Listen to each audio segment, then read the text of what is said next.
लोगों के अंदर एक भ्रम ये जरूर है कि जो पिछले साल कोरोना आया था और इस साल के कोरोना में, तो वो लोग जो इस 5G को जिम्मेदार ठहरा रहे हैं, तो उनके इस जिम्मेदार ठहराने में एक ही ठोस लॉजिक उनका है कि इस बार जो डेथ रेट है वो ज्यादा बढ़ा है, कोरोना इस बार ज्यादा खतरनाक है।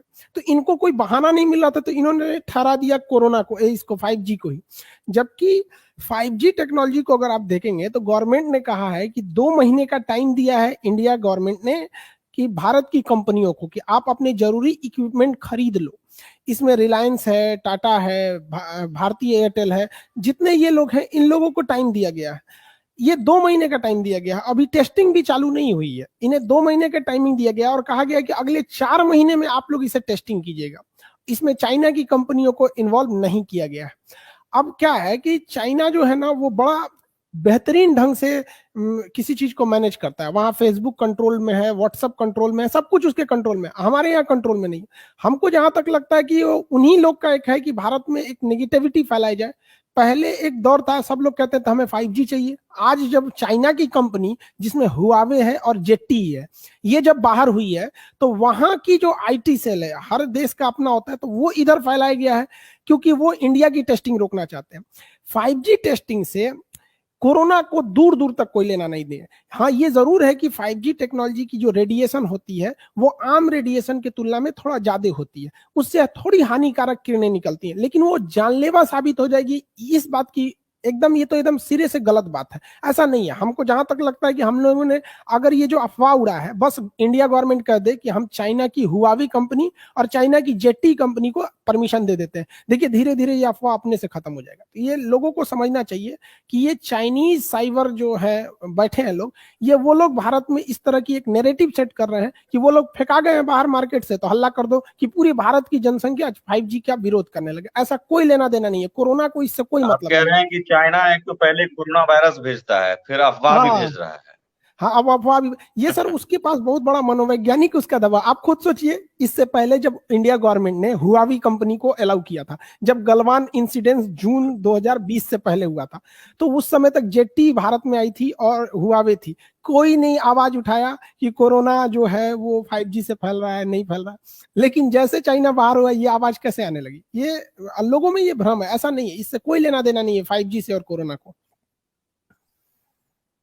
फिर भी मैं बेसिक से समझना चाहता हूँ, लोगों के सवाल भी आ रहे हैं, लेकिन पहले ये 5G 4G 3G ये सब है क्या, और इससे रेडिएशन किस तरह के निकल रहे हैं, किस हद तक ये हानिकारक होते हैं, क्या इसका प्रभाव पड़ता है? मैं चाह रहा हूँ कि देखिए, बेसिक से आप लोगों को इसमें समझाएं मोटा मोटी एक, ताकि एक, वो एक क्लियर हो जाए।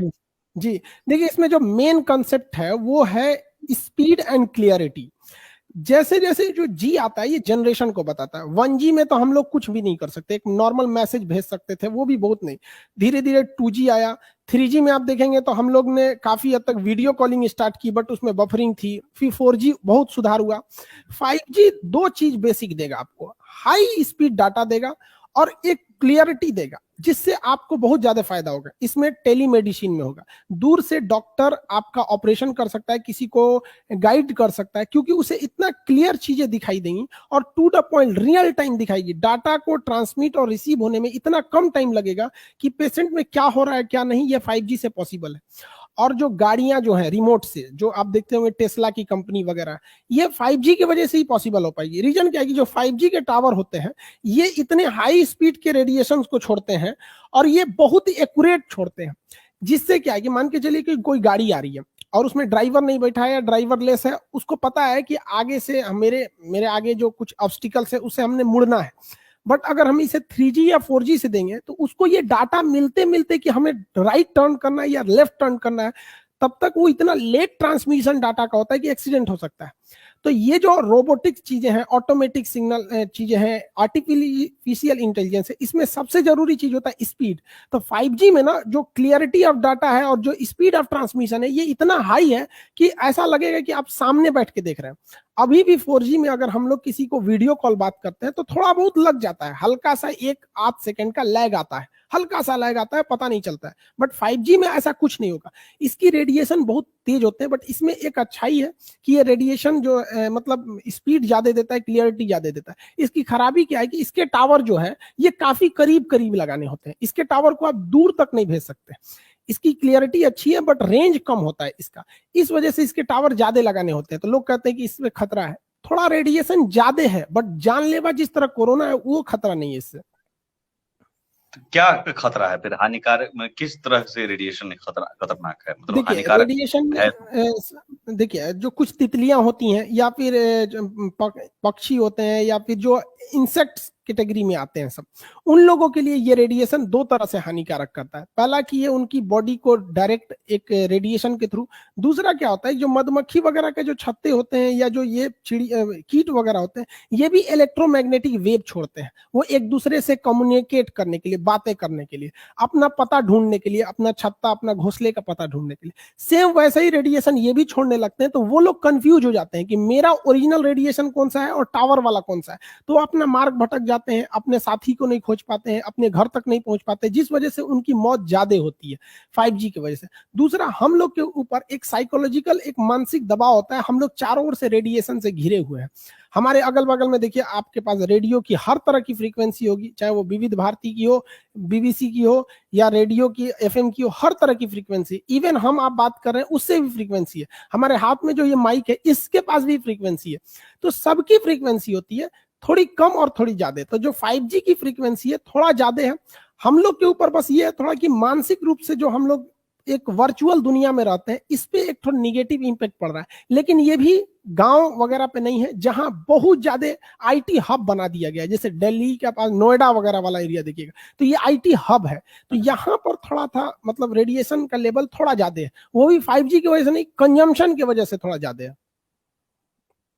तो क्या ये मास तो होता नहीं है किसी रेडिएशन में, तो मतलब वायरस क्या चिपक सकता है वेब से? ऐसे भी मैसेज आ रहे हैं कि वायरस उस वेब से, रेडिएशन से चिपक जाता है, फिर उससे कहीं दूर जगह फैल जाता है। अच्छा ये तो गलत बात है। उस हिसाब से जो लाइट है ना, लाइट वो भी हम लोग की इलेक्ट्रोमैग्नेटिक वेव है।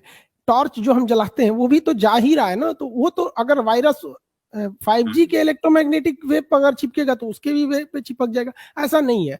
जो वायरस है कोरोना वायरस, ये बस दो जगह चिपक सकता है, एरोसोल पे चिपक सकता है या फिर ड्रॉपलेट पे।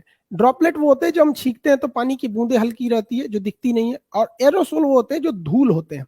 बस इनके सिवा वो वेब पर नहीं चिपक सकता है कोरोना वायरस, ये फालतू का अफवाह है। अब एक तो खुद ही भारत जूझ रहा है अपनी वैक्सीन क्राइसिस से, कोरोना क्राइसिस से। ये नहीं है, एक क्राइसिस कम था जो इन लोगों ने 5G की अफवाह उड़ा दिया यहाँ पर, ये तो गलत बात है ये सब।